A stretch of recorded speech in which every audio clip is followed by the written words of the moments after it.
Bagaimana mungkin seorang penegak hukum yang berdiri di puncak kejayaan diagungkan sebagai perisai uang negara dari jarahan para koruptor kakap, justru berakhir mengenakan rompi tahanan dan dituduh sebagai pelaku mega korupsi yang menyembunyikan kekayaan bernilai ratusan miliar rupiah? Ini bukan sekadar cerita tentang kejatuhan seorang pejabat. Ini adalah potret tragis tentang bagaimana kekuasaan, ruang gelap peradilan, dan timbunan harta rahasia mampu meruntuhkan reputasi yang dibangun selama 3 dekade hanya dalam hitungan jam. Dunia peradilan. Indonesia diguncang oleh satu nama yang selama ini menjadi momok paling menakutkan bagi mafia pertambangan dan korporasi hitam. Febri Adriansyah, sosok Jaksa Agung Muda Bidang Tindak Pidana Khusus atau Jampitsus, yang selama bertahun-tahun dikenal tanpa kompromi, kini harus menghadapi kenyataan pahit. Ruang tidurnya digeledah, berangkas bajanya dibongkar paksa, dan dirinya resmi menyandang status sebagai tersangka. Simak kisah lengkapnya.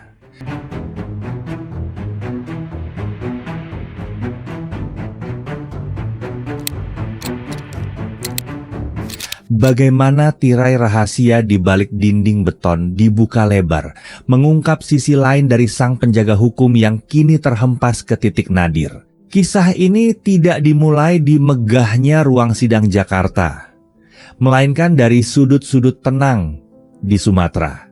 Lahir di Jakarta pada tanggal 19 Februari 1968, Febri Adriansyah menghabiskan masa kecil hingga masa mudanya di Jambi. Di sanalah, di Fakultas Hukum Universitas Jambi, ia menempa idealisme awalnya tentang hukum dan keadilan, sebelum akhirnya meraih gelar Doktor Ilmu Hukum dari Universitas Airlangga. Febri adalah seorang jaksa karier murni.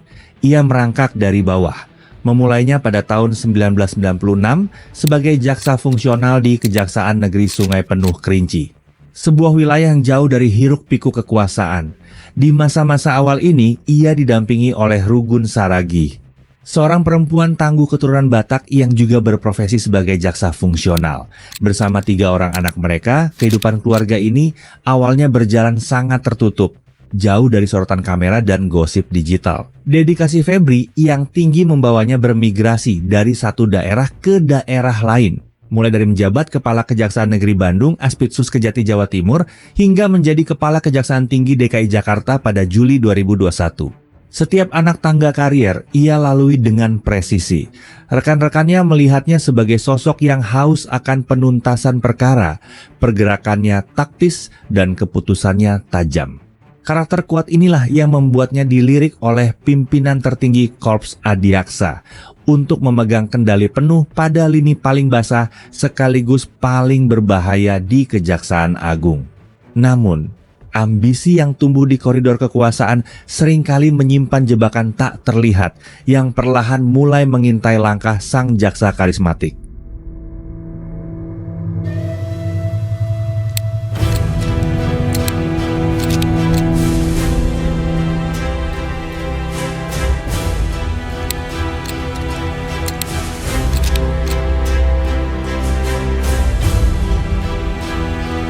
Pada tanggal 10 Januari 2022, Febri Adriansyah resmi dilantik sebagai Jampitsus Kejaksaan Agung Republik Indonesia.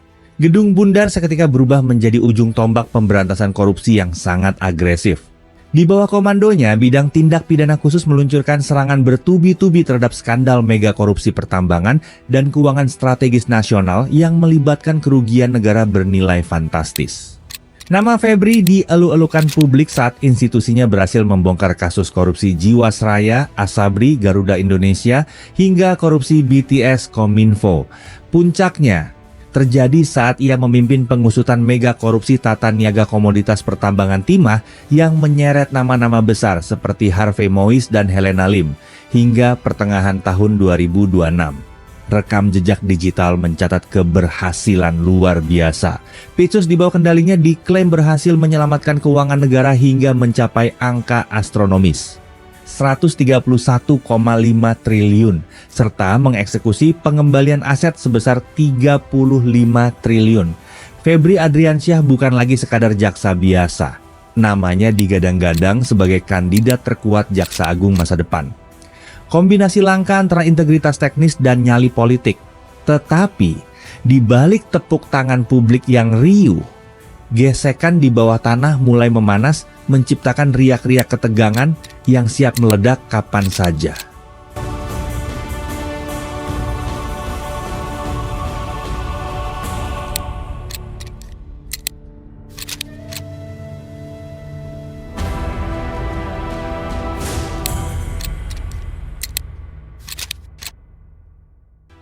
Matahari berganti malam, dan badai besar itu mulai menampakkan wujudnya pada Mei 2024. Sebuah insiden menggemparkan terjadi ketika Febri disebut-sebut dikuntit oleh oknum anggota Densus 88 anti-teror Polri di sebuah restoran. Meski saat itu kedua institusi menegaskan bahwa persoalan telah diselesaikan secara internal, riak ketegangan tidak pernah benar-benar padam. Pengamanan di rumah dinas Jampitsus bahkan sempat diperketat oleh personel TNI pada Rabu malam 8 Juli 2026.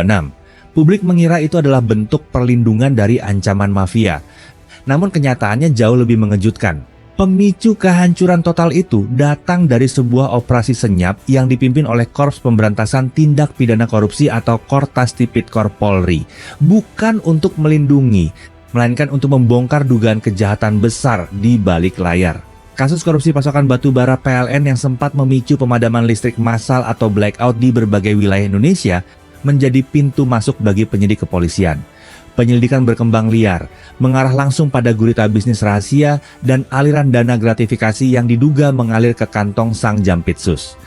Ketika tim gabungan mengetuk pintu properti yang terafiliasi dengannya, narasi tentang sang pahlawan seketika runtuh, digantikan oleh penemuan yang bikin bulu kuduk merinding.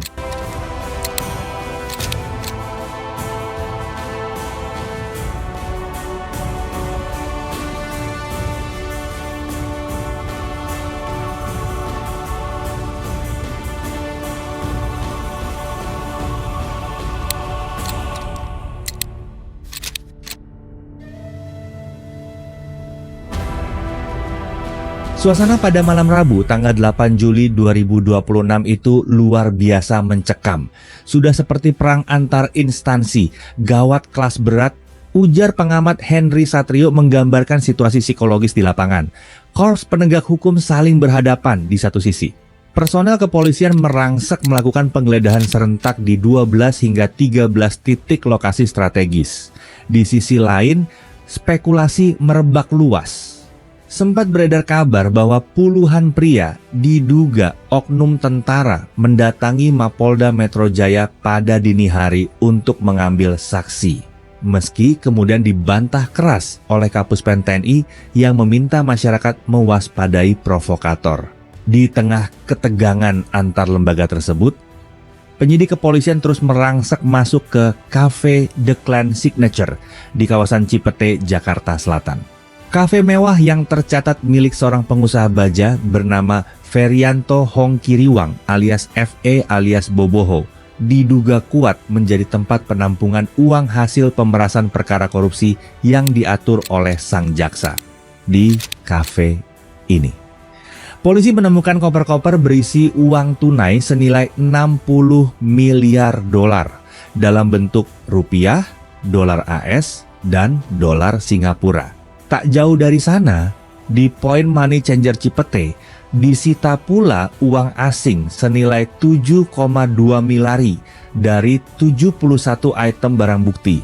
Namun, kejutan terbesar terjadi di sebuah rumah mewah yang selalu terlihat kosong dan tertutup di kawasan Sentul, Bogor. Penyidik dibuat kebingungan mencari keberadaan barang bukti.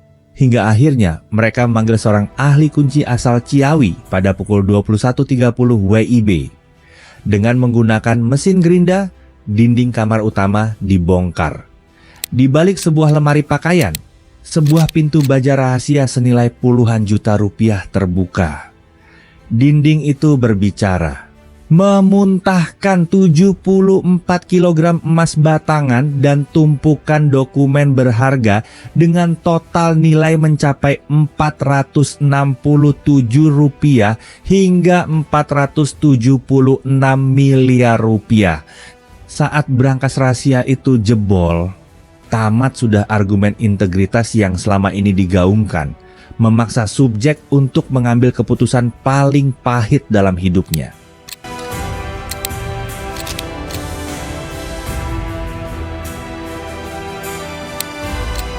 Sabtu dini hari, 11 Juli 2026, suasana di gedung Kejaksaan Agung mendadak sunyi.